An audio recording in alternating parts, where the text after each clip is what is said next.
हर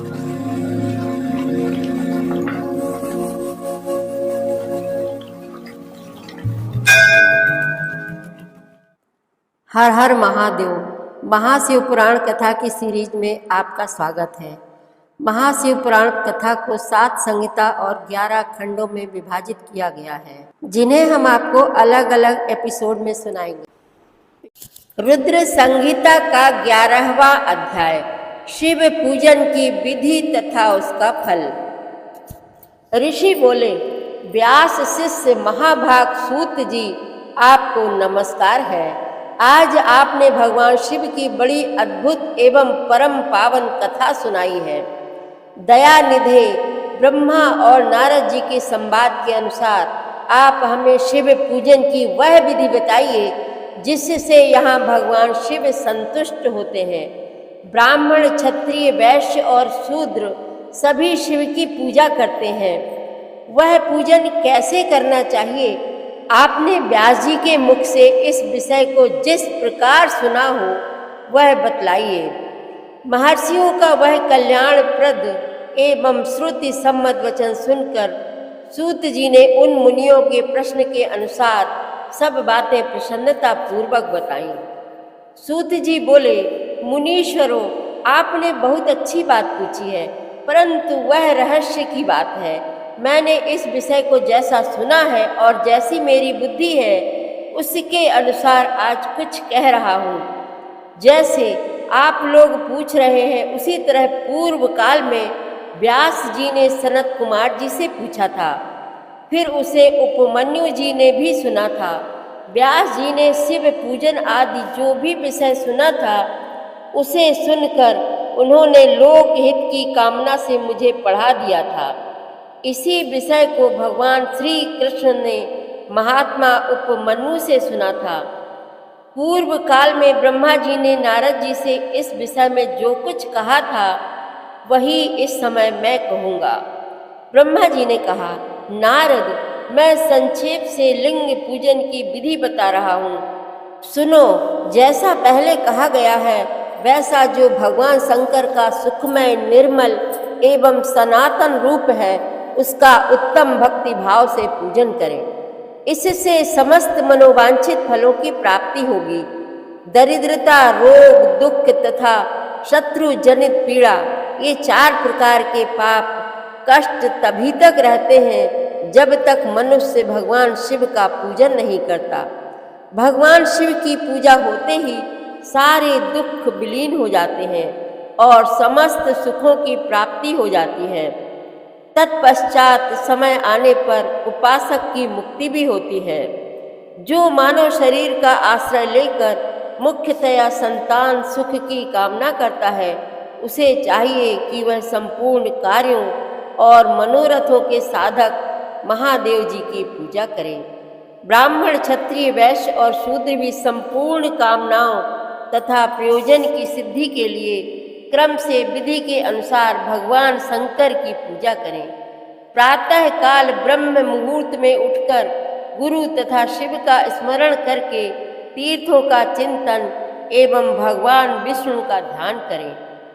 फिर मेरा, देवताओं का और मुनि आदि का भी स्मरण चिंतन करके स्तोत्र पाठ पूर्वक शंकर जी का विधि पूर्वक नाम लें। तत्पश्चात शौच आदि से निवृत्त होकर तीर्थ आदि में जाकर विधि पूर्वक स्नान करना चाहिए। विशेष देश काल आने पर मंत्रोच्चारण पूर्वक स्नान करना उचित है।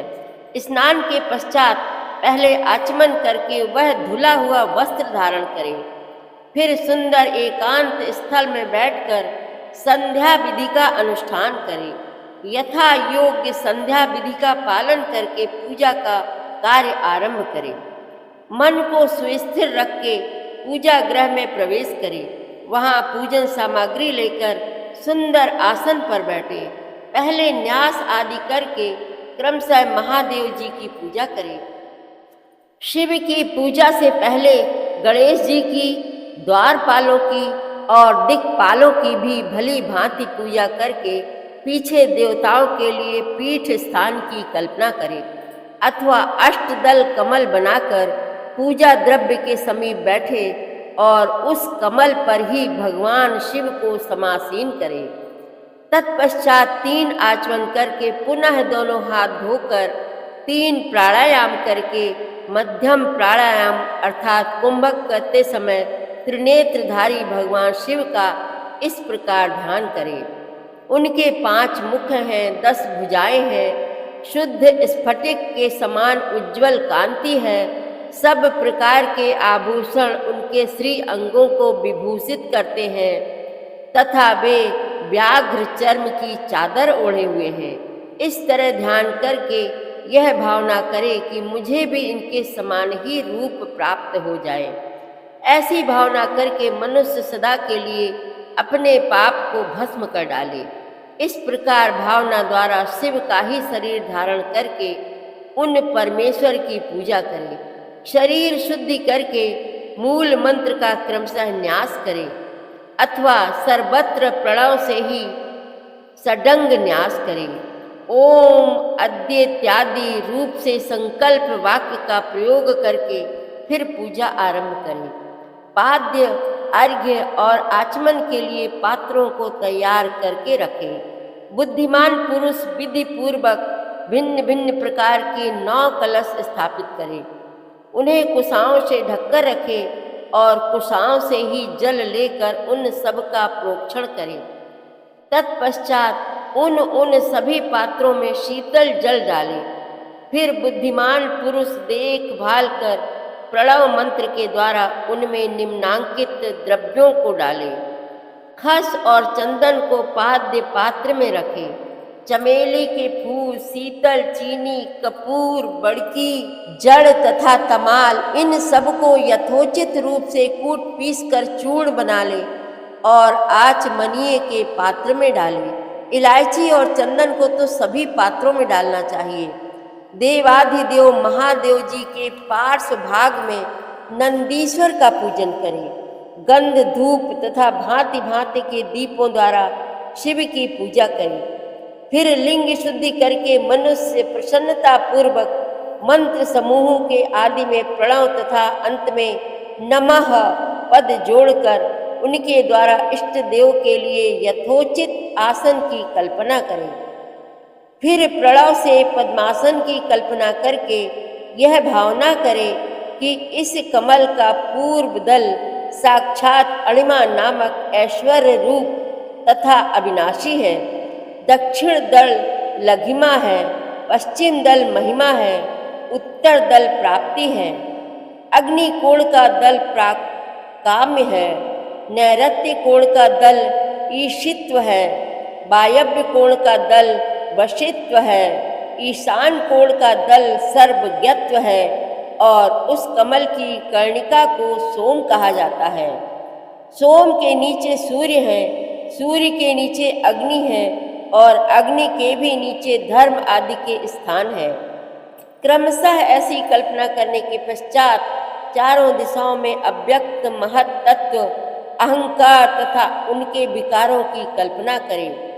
सोम के अंत में सत्व, रज और तम इन तीनों गुणों की कल्पना करें। इसके बाद सद्यो जातम प्रपद्यामि इत्यादि मंत्र से परमेश्वर शिव का आवाहन करें। ओम वामदेवाय नमः इत्यादि वामदेव मंत्र से उन्हें आसन पर विराजमान करें। फिर ओम तत्पुरुषाय विद्महे इत्यादि रुद्र गायत्री द्वारा इष्ट देव का सानिध्य प्राप्त करके उन्हें अघोरेभ्योथ इत्यादि अघोर मंत्र से वहाँ निरुद्ध करें। फिर ईशानः सर्व विद्या नाम इत्यादि मंत्र से आराध्य देव का पूजन करें। पाद्य और आचमनीय अर्पित करके अर्घ्य दें। तत्पश्चात गंध और चंदन मिश्रित जल से विधि पूर्वक रुद्र देव को स्नान कराएं।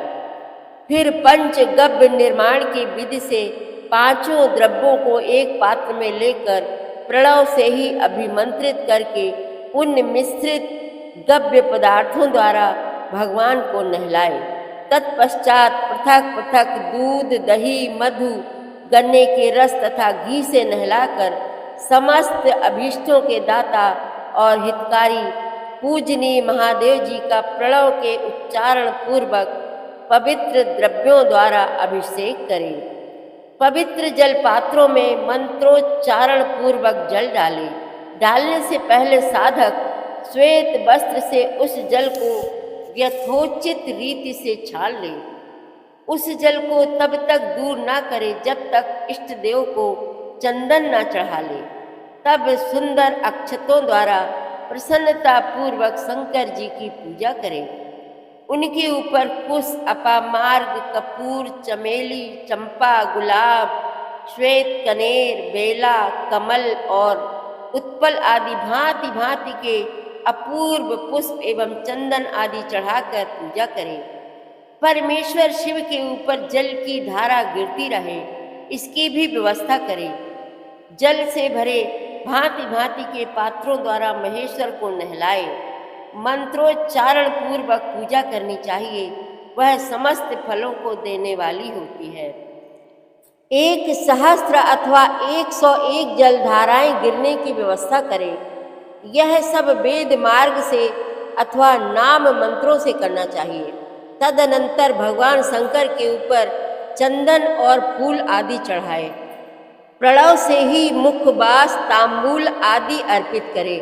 इसके बाद जो स्फटिक मणि के समान निर्मल, निष्कल, अविनाशी, सर्वलोक कारण, सर्वलोकमय परम देव हैं, जो ब्रह्मा, रुद्र, इंद्र और विष्णु आदि देवताओं को भी दृष्टि में नहीं आते, वेद वेत्ता विद्वानों ने जिन्हें वेदांत में मन वाणी के अगोचर बताया है, जो आदि मध्य और अंत से रहित तथा समस्त रोगियों के लिए औषध रूप हैं, जिनकी शिव तत्व के नाम से ख्याति है तथा जो शिवलिंग के रूप में प्रतिष्ठित हैं, उन भगवान शिव का शिवलिंग के मस्तक पर प्रणव मंत्र से ही पूजन करें।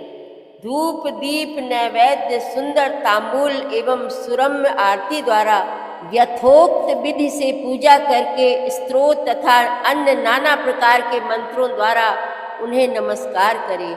फिर अर्घ्य देकर भगवान के चरणों में फूल बिखेरे और साष्टांग प्रणाम करके देवेश्वर शिव की आराधना करें। फिर हाथ में फूल लेकर खड़ा हो जाए और दोनों हाथ जोड़कर निम्नांकित मंत्र से सर्वेश्वर शंकर की पुनः प्रार्थना करें। अज्ञानाद्यदिवा ज्ञानात् जप पूजादिकं मया कृतं तदस्तु सफलं कृपया तव शंकरम। कल्याणकारी शिव, मैंने अनजान में अथवा जानबूझकर जो जप पूजा आदि सत्कर्म किए हों, वे आपकी कृपा से सफल हों। इस प्रकार पढ़कर भगवान शिव के ऊपर प्रसन्नता पूर्वक फूल चढ़ाएं। स्वास्थ्य वाचन करके नाना प्रकार की आशी प्रार्थना करें। फिर शिव के ऊपर मार्जन करना चाहिए। मार्जन के बाद नमस्कार करके अपराध के लिए क्षमा प्रार्थना करते हुए पुनरागमन के लिए विसर्जन करना चाहिए। इसके बाद अद्या से आरंभ होने वाले मंत्र का उच्चारण करके नमस्कार करें। फिर संपूर्ण भाव से विभोर हो इस प्रकार प्रार्थना करें। शिवे भक्ति, शिवे भक्ति, शिवे भक्तिर्भवे भवे, अन्यथा शरणं नास्ति त्वमेव शरणं मम। प्रत्येक जन्म में मेरी शिव में भक्ति हो, शिव में भक्ति हो, शिव में भक्ति हो। शिव के सिवा दूसरा कोई मुझे शरण देने वाला नहीं। महादेव, आप ही मेरे लिए शरणदाता हैं। इस प्रकार प्रार्थना करके संपूर्ण सिद्धियों के दाता देवेश्वर शिव का पराभक्ति के द्वारा पूजन करें। विशेषतः गले की आवाज से भगवान को संतुष्ट करें। फिर सपरिवार नमस्कार करके अनुपम प्रसन्नता का अनुभव करते हुए समस्त लौकिक कार्य सुख पूर्वक करता रहे। जो इस प्रकार शिव भक्ति परायण हो प्रतिदिन पूजन करता है, उसे अवश्य ही पग पग पर सब प्रकार की सिद्धि प्राप्ति होती है। वह उत्तम वक्ता होता है तथा उसे मनोवांछित फल की निश्चय ही प्राप्ति होती है।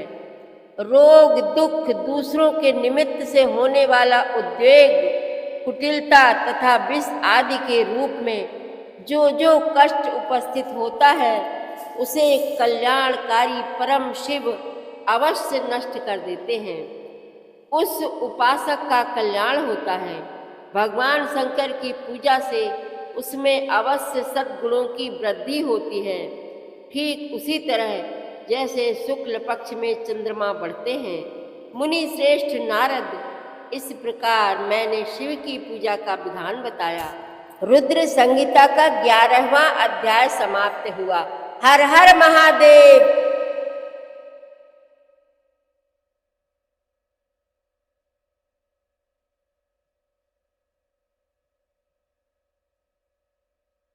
आगे की कथा आप अगले अध्यायों में, अगले एपिसोड में सुनेंगे। संपूर्ण शिव महापुराण कथा की सीरीज में शामिल होने के लिए आप हमारे चैनल अपनी विरासत को सब्सक्राइब कर लीजिए और वीडियो को लाइक शेयर करना मत भूलिएगा।